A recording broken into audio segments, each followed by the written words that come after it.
14 जनवरी 2022 दिन फ्राइडे को सुबह लगभग 10 बजे के आसपास मेरे मोबाइल पे एक ऐसी खबर आई जिसने चौंका दिया, मन को झकझोर दिया। लखनऊ से अपनी टीवी चैनल के लिए पत्रकारिता करने वाले जाने माने और सीनियर जर्नलिस्ट कमाल खान नहीं रहे।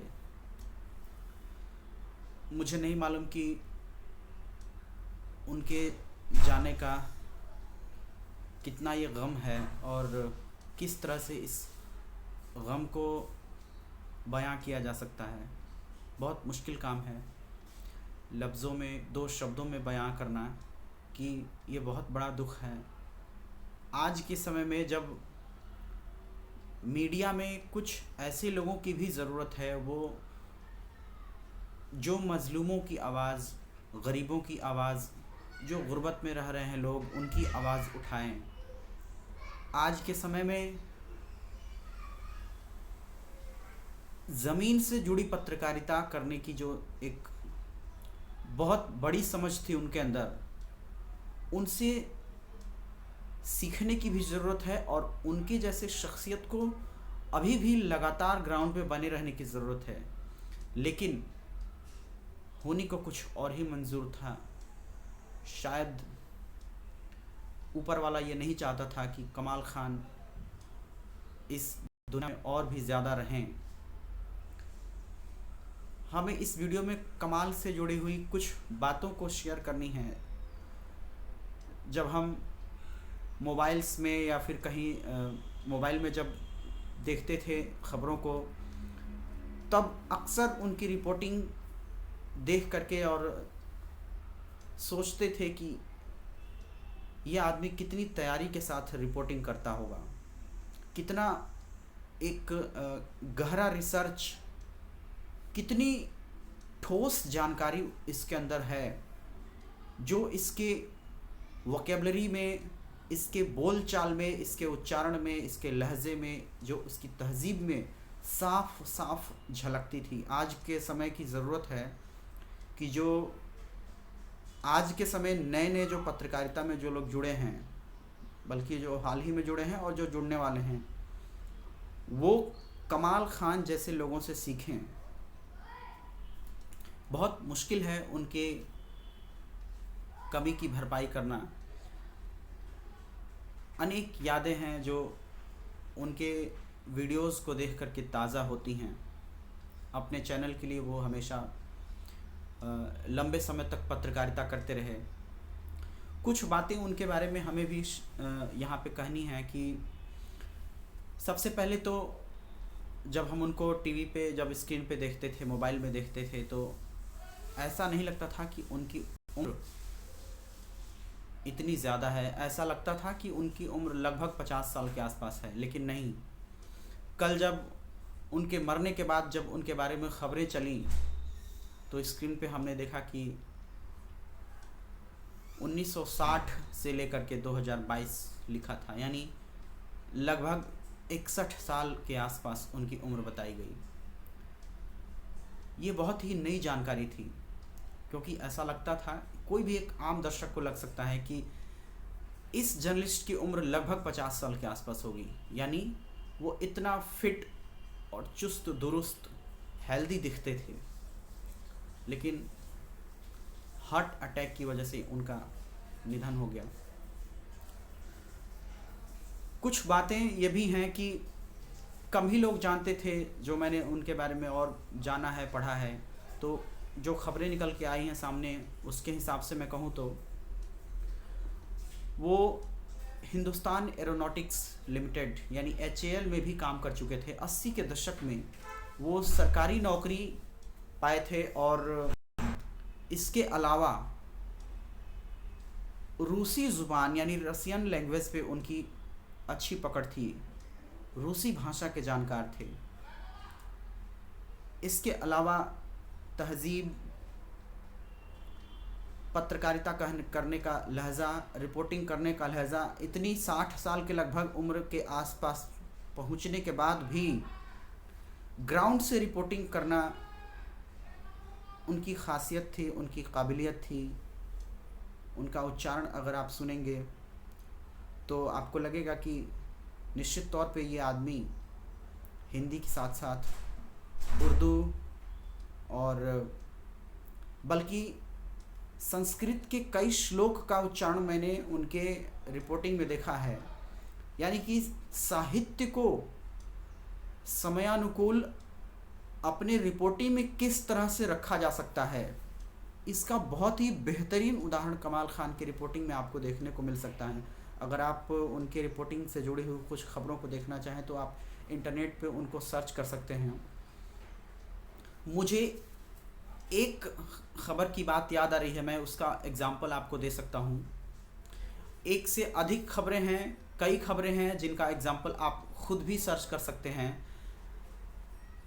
पिछले दिनों कल जैसे रिपोर्ट चली थी, खबरें चली थी कि जो अयोध्या पे जो फैसला आया था उसके बारे में जो रिपोर्टिंग हुई थी उनकी, उसमें कई श्लोक संस्कृत की उच्चारण इतने शानदार ढंग से वो करते थे और साहित्य, धर्म की समझ, परंपराओं की समझ, नैतिक मूल्यों, आदर्शों की इतनी गहरी समझ उस आदमी के अंदर थी कि एक पत्रकार होने के बावजूद भी कभी भी उसको देख के उसकी रिपोर्टिंग को सुन के ये प्रतीत नहीं होगा कि इस आदमी की जो पत्रकारिता है उसमें निष्पक्षता नहीं है। यानी हमेशा से निष्पक्ष होकर के पत्रकारिता किया उस आदमी ने, लेकिन उनको अभी और टाइम तक रहना चाहिए था।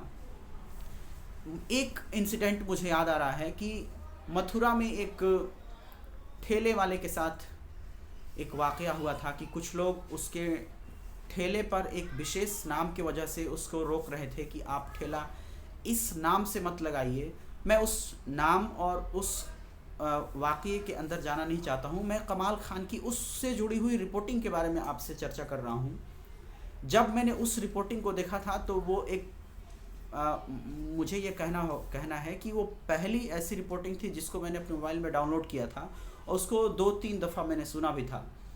उसमें इतने बेहतरीन ढंग से उन्होंने ये बात रखी थी कि जिस कृष्ण के नाम को लेकर के वहाँ पे मसला हुआ था, उस कृष्ण के करोड़ों और हज़ारों और असंख्य ऐसे समर्थक हैं, उनको अनेक लोग ऐसे पूजने वाले हैं जो भारत की सीमा के अंदर भी हैं और भारत की सीमा के बाहर भी हैं। यानी उनकी संख्या, उनकी तादाद बहुत अधिक तो है ही, लेकिन उनकी कोई बाउंड्री नहीं है, वो लिमिटलेस संख्या है। इसके बारे में बहुत ही बेहतरीन ढंग से उन्होंने इसको अपने रिपोर्टिंग में जगह दी थी। एक एग्ज़ाम्पल उन्होंने बड़ा बेहतर दिया था, वो मेरे दिल को छू गया था। मैं आपसे बताऊं कि जिस पश्तून कबीले के लोग तालिबानी इस समय कहे जाते हैं और उनको लेकर के दुनिया में इतनी हाय तौबा मची है। तालिबान का जो रूल है वो पूरे अफ़गानिस्तान पे इस समय कब्जा हो चुका है, लेकिन कमाल खान ने बड़े बेहतरीन ढंग से, बड़ी ही खूबसूरती के साथ इस घटना को, इस न्यूज़ को कोरिलेट किया था कि पश्तून कबीले का ही एक आदमी वहाँ से आकर के मथुरा में कृष्ण की भक्ति में इतना लीन हो जाता है कि वो आगे चल के रसखान बनता है। हम लोगों ने भी बचपन में ये पढ़ा था कि रसखान वास्तव में पठान थे, लेकिन कृष्ण की भक्ति में इतना रम गए कि वो यहीं के होकर के रह गए। इसके अलावा अनेक ऐसे उदाहरण हैं, जैसे अभी सब कुछ ज़रूरी नहीं है कि याद हो जाए, लेकिन अनेक उदाहरण हैं जिनको याद करके आप कमाल खान की निष्पक्षता और सभी धर्मों के प्रति उनका जो सम्मान था, जो उनके सोचने समझने का जो नज़रिया था, उस नज़रिए को हम समझ सकते हैं। हमारी यही कामना है, हम दुआ करते हैं कि उनको जो सबसे अच्छी जगह है वो जगह उनको मिले, लेकिन उनकी कमी ज़रूर खलेगी और शायद यही एक वजह थी, उनकी जो एक बहुत ही मजबूत छवि थी कि उनके जाने पर कई नामी गिरामी लोगों ने शोक व्यक्त किया है उनके परिवार के प्रति, उनके समर्थकों के प्रति, जिसमें उत्तर प्रदेश के मुख्यमंत्री आदित्यनाथ योगी का भी एक बयान आया कि शोक संतप्त परिजनों के प्रति गहरी संवेदना व्यक्त करते हैं।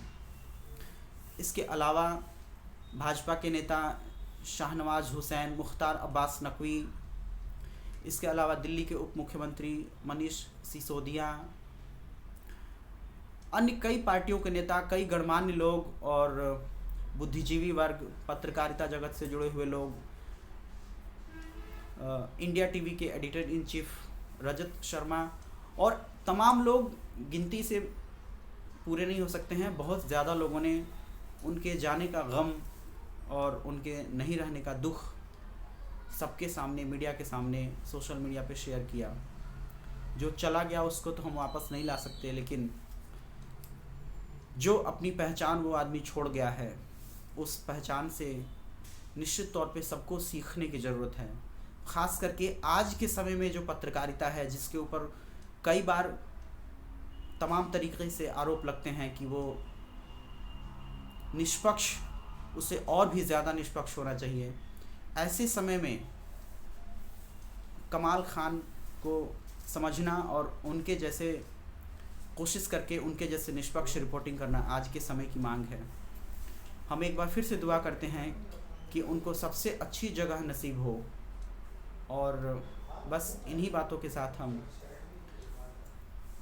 शोक संतप्त परिजनों के प्रति संवेदना व्यक्त करते हैं। उनके समर्थकों को भी ये शक्ति मिले, यही हम कामना करते हैं। कल से ये सोच रहे थे कि कब हम एक वीडियो बनाएं जिसमें हम उनको श्रद्धांजलि दें, 2 शब्द उनके बारे में कहें, लेकिन हम ना तो ठीक से समय निकाल पा रहे थे और न ही ये फैसला कर पा रहे थे कि वास्तव में हम वीडियो में क्या बोलेंगे। इसलिए हमने कुछ भी बिना सोचे ही ऐसे ही बोला है। जो कुछ मुझे अभी ध्यान आ रहा है वही मैं बोल रहा हूँ। तो मेरा ख्याल है कि बोलने के लिए इससे और भी ज़्यादा बातें हो सकती हैं, लेकिन ये पहला मौका है कि किसी पत्रकार के नहीं रहने के बाद से मैंने ये एक वीडियो बनाया है और ये आप सबके लिए रिलीज़ कर रहा हूँ। जब मैंने उनके नहीं रहने की खबर सुनी थी तब भी मुझे बहुत शॉक हुआ था, और अभी भी यकीन नहीं हो रहा है कि कमाल खान की रिपोर्टिंग अब सुनने को नहीं मिलेगी। बस इतना ही कहना है। कमाल खान, आप जहाँ भी रहें ठीक रहें और अपना संदेश सबको देते रहें।